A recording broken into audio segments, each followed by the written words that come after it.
Everybody, crafting journey here. Out for my morning stroll with the animals. Yeah, so today is National Cow Appreciation Day. Yeah, who knew we needed a day for that? Oh man, this trial is heating up. We've got a new suspect. Yeah, this thing has more twists and turns than a roller coaster. Hey, stay tuned.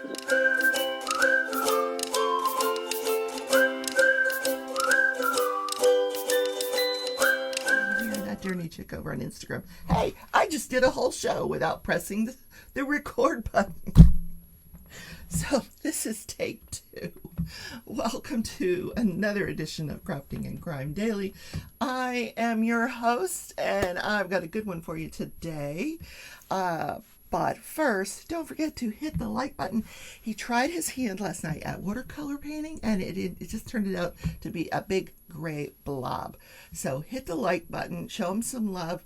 Also consider subscribing if you're not already subscribed, and don't forget, most importantly, the notification bell. You want to hit all so you don't miss a single episode, because I don't update, at the same time every day, because it depends on the internet speed for my uploads.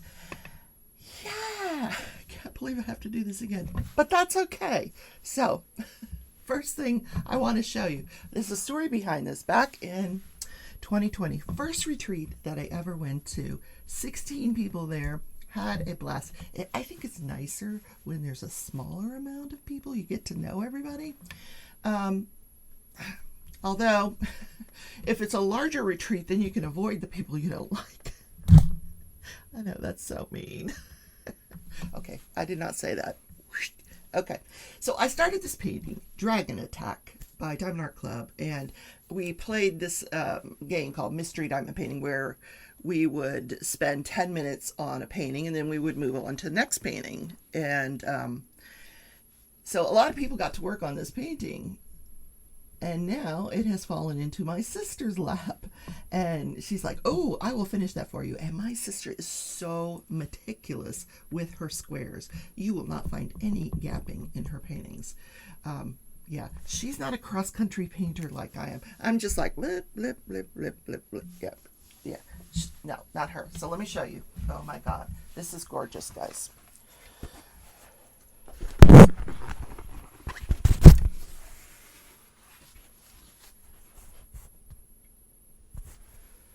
Isn't that beautiful? Look at the rider there, and off to the right here, you'll see a stairwell going up. Look how cool that is. I just think this is such a gorgeous painting. There's, a castle up here in the back, the dragon, all of the AB colors in it. So look at that claw. Oh, so we're going to get a frame for this one for sure. So I got a really good one for you today, because this trial has so many twists and turns. Like I said, it's been like a roller coaster. We have a new suspect, and he was on the stand all day yesterday, the entire day. So, but first, what have you guys been up to? Last night, I came home from work and I diamond painted. Yes, I did. Worked on the house. Let's see if I can show you my progress.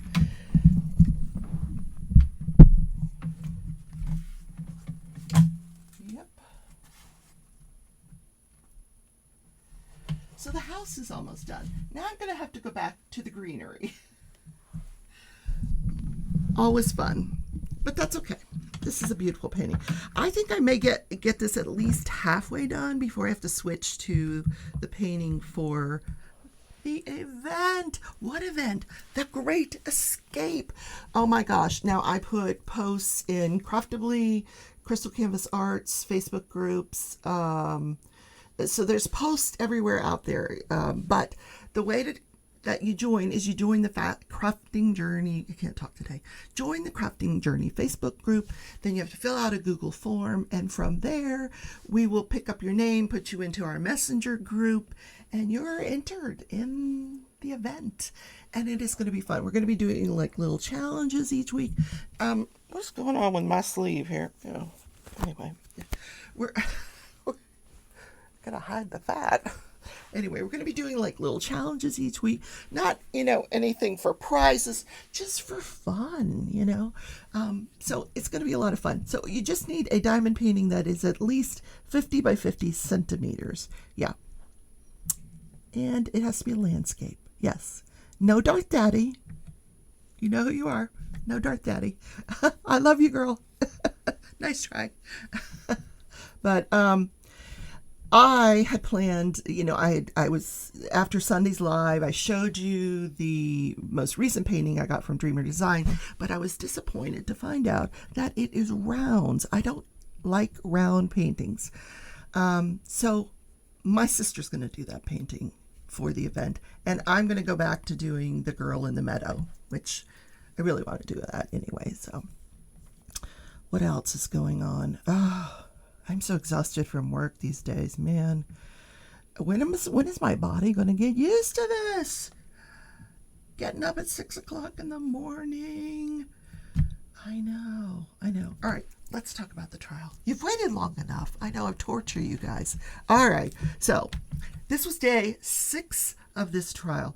So we start out by talking about Mr. Bunnell. Now, Mr. Troy Bunnell, he is the person who owned the property where the burn pit was, where the body of Heather Frank was found. He owns that property. He employed Kevin Eastman. Now, I'm going to say employed. I'm going to use that word loosely, very loosely. But they started out the day by his attorney coming in. Apparently, I don't think he's in custody, but apparently he was going to invoke his Fifth Amendment right not to testify unless he was granted immunity. So they did grant him use immunity. So what that means is that anything that he would testify to on the stand could not be used against him in his own case. Now, the case that he has pending is when they searched his property, subsequent to finding the corpse in the wood pile. When they searched his house, there was a large amount of syringes and vials that contained steroids, which apparently is illegal in Colorado, and weapons. And he is a convicted felon. He's not supposed to be in possession of these weapons. So this is what he is charged with. But he agreed to the use immunity under the condition that his attorney be present in the courtroom in case he needed to consult with him for anything. So that was what they agreed to. So they started out the day with that. And next, the prosecution started out by entering a bunch of evidence. All the Verizon phone records for Scott Sessions, Heather Frank, Kevin Eastman, and Troy Bunnell, the man we were just discussing, the new suspect, and the Facebook records of Troy Bunnell and Kevin Eastman. Now, we're not going to get to learn all the contents of that. That will go back with the jury. They will be allowed to review all that. That would probably take a few days. Hopefully we're going to have some sort of witness that's going to let us know what the relevant portions of those records are. I don't know. I hope so. So Mr. Bunnell takes the stand. I will show you a picture of him. He was on the stand all day long. By the end of the day, he was so worn out. And he has to come back today. They weren't done. Not done. Can you believe it? As I said before, I had to go get my coffee. Sorry. But I'm back. As I said before, Mr. Bunnell owned the property where Heather Frank's body was discovered in the woodpile. So they start off by the prosecution shows him sort of the drone view of his property, and he identifies where everything is. He met Kevin Eastman. Now, this is a little convoluted. He knew Heather Frank because she was a friend of his at work, a woman at work that he was friends with Heather Frank. And that's how he met Heather Frank. And then that's how he met Kevin Eastman. At the time, Kevin Eastman was working, this was back in 2018. He got a job with Bonnell Services to work as a diesel mechanic. Now, there was a lot of back and forth about this guy's testimony, to the point where he was so confused. I felt so bad for this guy. When did he last work for you? And he first said 2018, but then they refreshed his memory. We had a lot of memory refreshing here throughout the whole day. When his memory was refreshed, he had told an investigator that it was about a year before the incident, where he also hired him. So this was the second time that he hired him. But on that occasion, he only showed up for work like 4 or 5 times. The testimony was that Kevin Eastman did not live on the property. The agreement was that Mr. Bonnell would pay him $100 a day to assist him in repairing this semi-truck. He had 2. He was a, what did they call him, CDL driver, and he had 2 trucks, but one was on the fritz, and this was affecting his business, so he asked him to help repair that truck. He called it a 550. Means nothing to me. The agreement was that he would come out and start early on February 4th, but he doesn't show up. He calls and says he is stuck in the mountains and there's been a snowstorm, but that he'll get there as soon as he can. He arrives about a week later. No work ethic at all here. Now, during this period of time, between the 4th and the time that he actually shows up, which was, I think, the 11th, Mr. Bonnell goes looking for him, and he drives past Heather Frank's residence, and there were no cars at the residence, so he didn't stop. Now, there was a woman that worked for Mr. Bonnell as well, but she did the books, but she also did Mr. Bonnell. They were girlfriend and boyfriend. So she was there on the 15th. Kevin Eastman shows up on the 15th. Now, he still hasn't done any work. He shows up on the 15th and says he wants to drop off a bunch of stuff. So Mr. Bonnell tells him to go put it into the garage and tells him where in the garage to put it. And then, to Mr. Bonnell's knowledge, he left the property. His girlfriend, however, stayed that night. They had dinner, they had sex. Yes, this was elicited on the stand. She leaves about 3 a.m. And at some point, Kevin Eastman comes back to the property on the morning of the 15th. Now, it's not clear whether he really did come back or he didn't come back. That was never clear to me, because there was a lot of back and forth about, did he come back? Did he not come back? But in any case, the police show up on the 16th because they are investigating the murder of Scott Sessions, and they have learned that Kevin Eastman works for Mr. Bonnell. So they now have a search warrant. They are searching the property of Mr. Bonnell, and it is at this day, or this point, that they discover the body of Heather Frank in the woodpile. They take Mr. Bonnell down to the police station and interrogate him for 6 hours.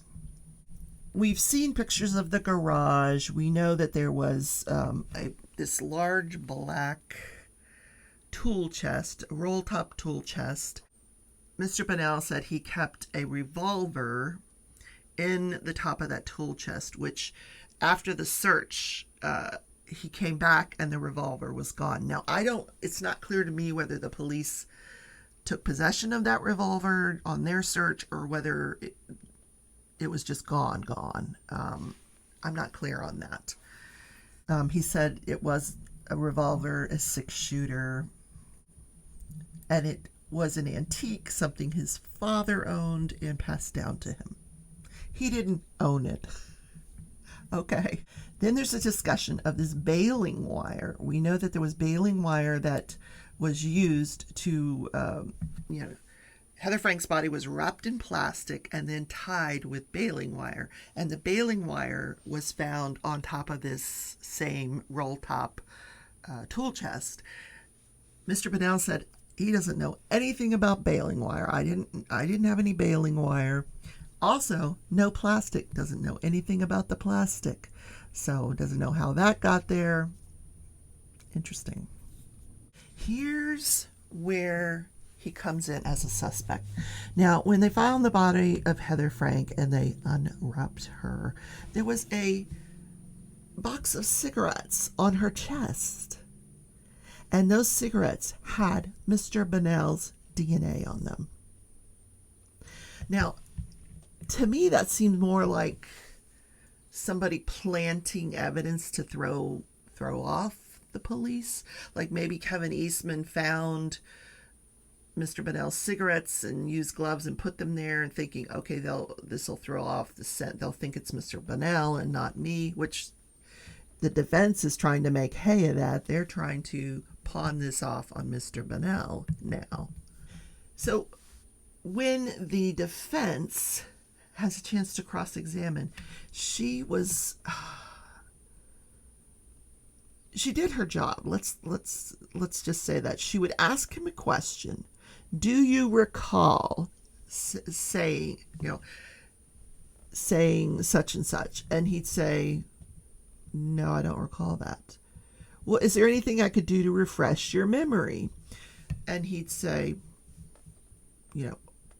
I guess. And literally, that's what he would do. And so she would show him a clip of something or other. I mean, she had all these clips ready to go, these transcripts ready to go. And she would show him, oh, here's when you said this. Here's when you said that. And he's like, I don't remember saying these things. I don't remember. Interesting. But none of it really amounted to a hill of beans, if you ask me. He stuck to his story. That Eastman was there on the 11th and the 15th. Okay. And then he dropped off a bunch of tools. I'm wondering what else he dropped off. Appears he dropped off some plastic and baling wire as well. And likely put that body in the woodpile. But this went on all day long, where she would ask a question. He would not remember. I don't recall. And you could honestly, sincerely see that he just didn't remember. He says, this has been a long time.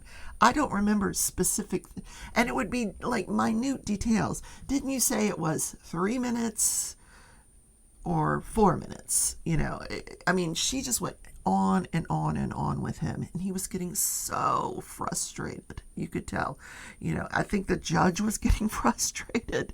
Everybody was getting frustrated. But she was doing the right thing. She's using this guy to put reasonable doubt into the minds of the jurors as to whether her client actually killed Heather Frank, or did this guy do it?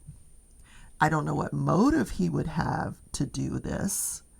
He and Kevin Eastman were not that good of friends. He was helping him out by giving him a job, and the guy doesn't even show up for work.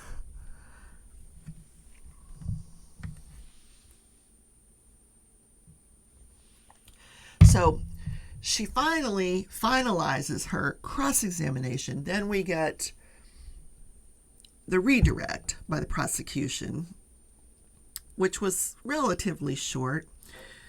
And then the judge says, now it's like 5 o'clock. The judge says to the defense, do you have anything else? She's like, oh, yeah, it's going to be a while, too.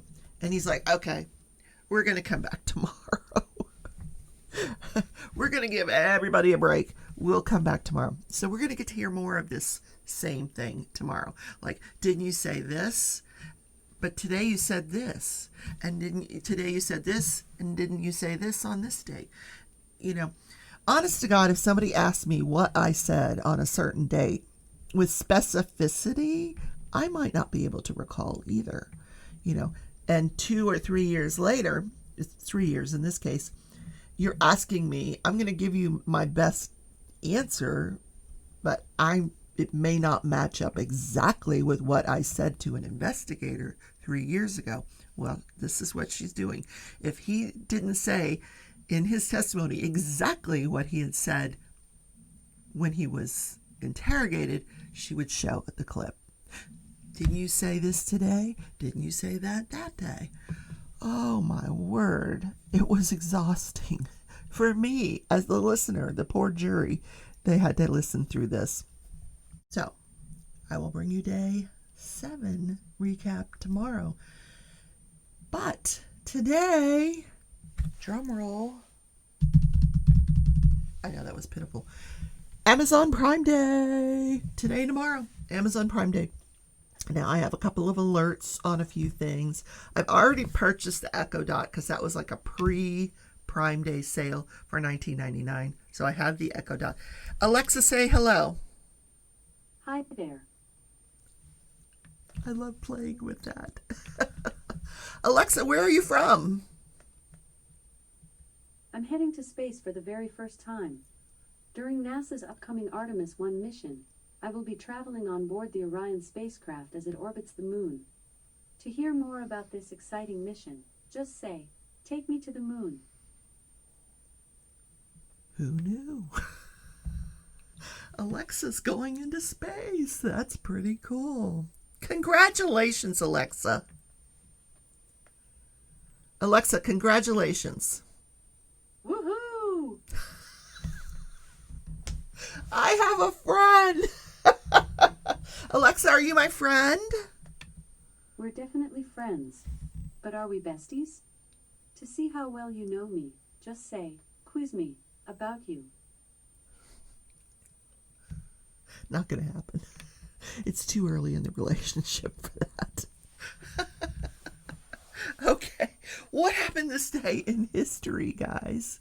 In 1984, Geraldine Ferraro is named vice presidential candidate with Walter Mondale, the leading Democratic presidential candidate, I might add.